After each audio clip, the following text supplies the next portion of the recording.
Hi, my name is Paula, and together with Irune, Irina, Siti, and Sandra, we are going to explain investment opportunities in Morocco. So, to begin with, let's take a quick overview at Morocco. Morocco is a country located in North Africa with a population of roughly 37 million. The currency of Morocco is the Moroccan dirham. The country was founded as a parliamentary constitutional monarchy.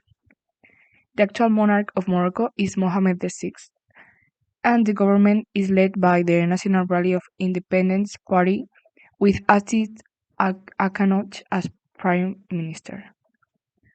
Morocco plays in a multi-party system that works forming a coalition government. And one of the most popular geographic facts of Morocco is that Morocco is covered by the Sahara Desert. The wildlife of Morocco is diverse.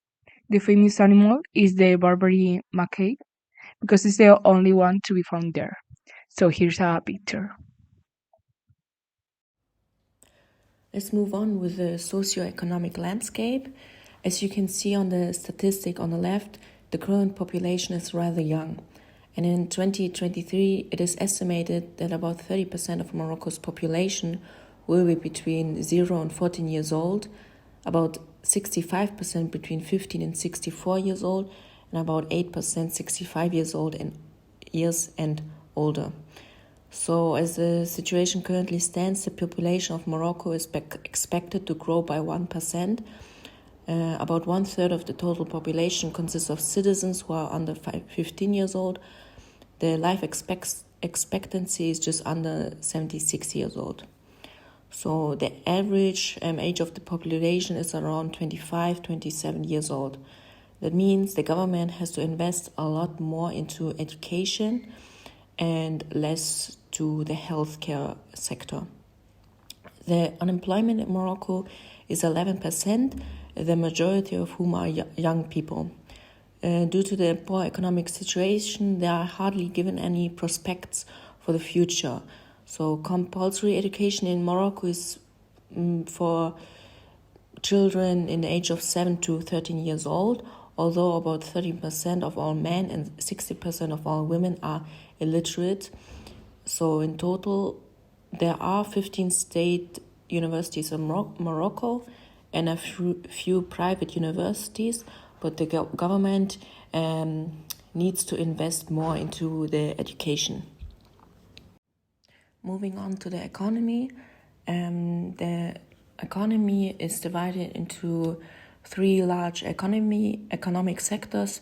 First, the agriculture, then services and industry. But most important is the agriculture. Agriculture accounts for 13% of the GDP. It's of the GDP, and it's clearly Morocco's most important industry, with almost 31% of the population working in this sector.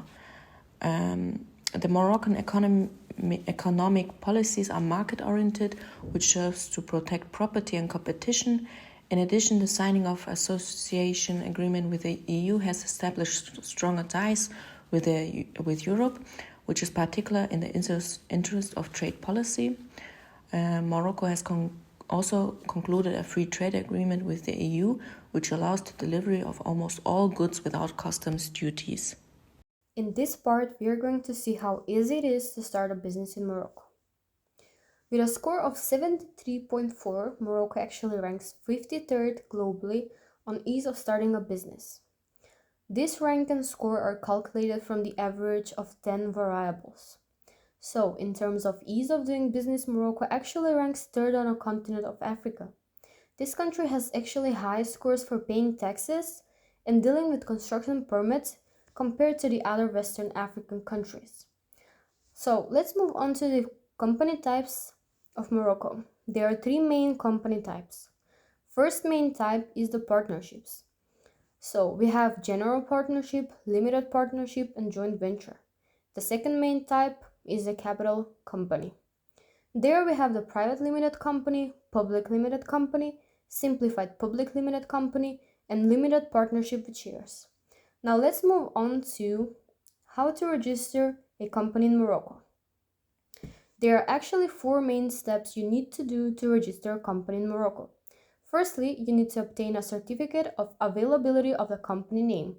After that, you need to make sure you register your company with the trade and tax authorities, social security, and the patent tax at the regional investment center. Another thing that is a must for registration of the company in Morocco is actually making a company stamp. And fourth and last step is to register the company's employees with the social security. Now, let me give you an insight of the Moroccan taxes. Firstly, let's discuss the corporate tax. This tax is based on the amount of profits made during the year. So, if a company made a profit of maximum 300,000 MAD Moroccan dirham, which is the Morocco currency, then the tax is only 10%. But if the company has a profit from 300,001 MAD to maximum 1 million MAD, then the tax rate is 20%. The highest tax rate, which is 30%, is for profit above 1 million MAD. The VAT or value added tax in Morocco has a standard rate of 20%, but however, there are different reduced rates of 7, 10, and 14%.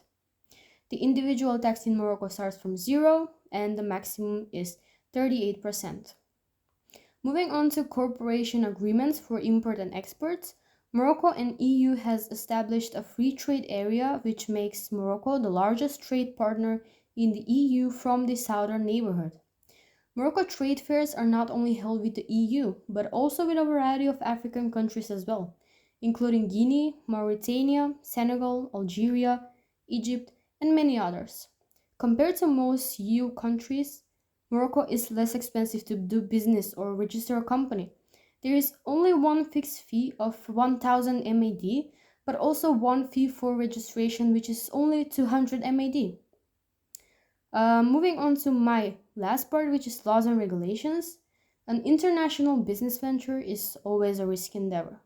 Aside from the fact that Morocco ranks 53rd in ease of doing business globally, entrepreneurs must be familiar with the laws and regulations in the country. Law is governed by civil law, along with Islamic law for inheritance and family matters. So there is a requirement every year of the annual accounts, statements of financial position, and the management reports. Now, let's talk about finding the right location in Morocco. So, as you can see on the graph, Casablanca is ranked on the top 4 of Africa's top business cities with the Global Business Index of 28.84 in 2022. But now, how did Morocco or Casablanca manage to be on the top 4? Firstly, we'll look at the competition aspect. Morocco has a high number of young and competitive workforce. And on top of that, they also have the Tangier Med port, where it's basically the closest African country to US and Europe, and hence why they compete a lot internationally. Also, when talking about the infrastructure of Morocco, they have very accessible transportations and logistics, especially with the access of roads. And on top of that, they also have railways access. And they're actually planning to develop and expand this to connect the two cities of Casablanca with Marrakesh. Now, when it comes to about airports, so Morocco has around 15 international airports to be used by global companies and, of course, the tourists too. Now, about the ports. So, as being said before, the Tangier Med port is one of the main container ports, and this port is actually ranked on the 25th worldwide, and they are still planning to develop and extend this. And the next factor is about the tourism, and this is actually where they benefit a lot from this, the tourism sector, as they have actually gained around 89 billion Moroccan dollar from international visitors. And these tourists are mostly coming from France, Spain, and Germany. And about the telecommunication, Morocco has three different operators, and they are Maroc Telecom, Orange, and Inui. Furthermore, about the free trade agreements, Morocco has free trade agreements with USA, Europe, Africa, and the Middle East. And therefore, that's why there is easy flow of trading of goods or services, as barriers are reduced and eliminated. Now, lastly, is about the sustainable energy. So this is also one of the attractive part about Morocco is the renewable energy sector. They have different energies such as solar, wind, and hydropower, and their main source is actually wind energy. And this sector offer investment opportunity for the global businesses. Then we have the business etiquette, and here we can see firstly the language. Around 10 million Moroccans speak Berber, which is spoken in three dialects in Morocco, either as a first language or bilingual with the spoken Arabic dialect.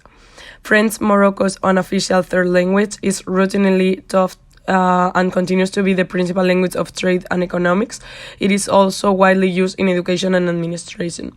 On the other hand, secondly, we have the cultural heritage of Morocco. Morocco has diverse cultural and civilizations, like Jewish, Arabs, or Saharians. All of these civilizations have had an impact on Morocco's societal structure.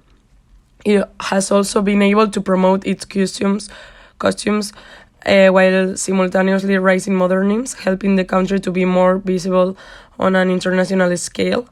And thirdly, we have the negotiation to seal the deal. First, the business relationships. Moroccans prefer to do business with people they know and respect. So, if we are interested in doing business with them, we should anticipate spending some time creating a personal relationship before doing business. Then we have the business meeting etiquette. Appointments are essential and they should be made as soon as possible and confirmed a day or 2 days before the meeting, because Muslims are not authorized to eat or drink throughout the day. Gatherings should be avoided during Ramadan. Then we have the business negotiation. In Morocco, business are organized in hierarchies, as mentioned before. The highest ranking person makes decision, but only after 18 group conscious and legendary debate. And it's very important to not publicly condemn somebody. We must avoid embarrassing our Moroccan business partners. And finally, for the dress etiquette, for example, business dress must be modest and formal. And for women, skirts and dresses should be knee-length, and sleeves should be covered the majority of the arm. We had the honor to meet with Mrs. El Mekfi, the economic counselor of Morocco in the embassy in Brussels. And well, she tells us a lot of things. And one of the things that she informed us is that the most important aspects when having business meetings in Morocco is to establish human contact with the business partner, treat them as an equal. And also important to note that the official documents in Morocco are mostly in French. So to make business is important to know French language. And also it's true that they are starting to handle their business also in English. So as a conclusion of this project, there are a lot of factors to consider when investing in Morocco, and there are essential to consider them. But Morocco has a lot of opportunities for investments such as tourism, energy, and manufacturing. So, what do you think? Would you invest in Morocco? We would definitely do it. So, thank you for your listening.